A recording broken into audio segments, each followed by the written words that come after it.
আচ্ছা চাচা, নেইমার এত বড় মাপের খেলোয়াড়, ওই ফাউল খেয়ে মাঠের মধ্যে এত গড়াগড়ি করে কেন? আরে বোকা, এটারে গড়াগড়ি কয় না, এটারে কয় রুট রুলার টেকনিক। আরে ওই মাটিতে পইরা যতবার গড়াগড়ি খায় মাঠ তত সমান হয়। এই দেখ, কাতারের স্টেডিয়াম ঘাসে কত মাঠ সুন্দর ছিল, নেইমারের গড়াগড়িতে মাঠ পুরো ক্লিন হয়ে গেছে।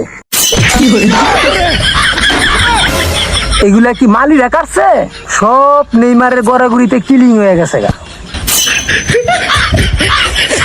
এডা নেইমারে যে মাঠে খেলতে যায় এই মাঠ গড়াগড়ি করে একবারে ক্লিন করে লায়, এইটা হলো একটা গুণ।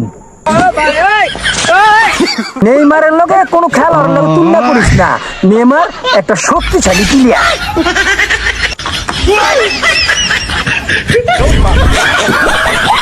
আপনারা কিছু বুঝলেন?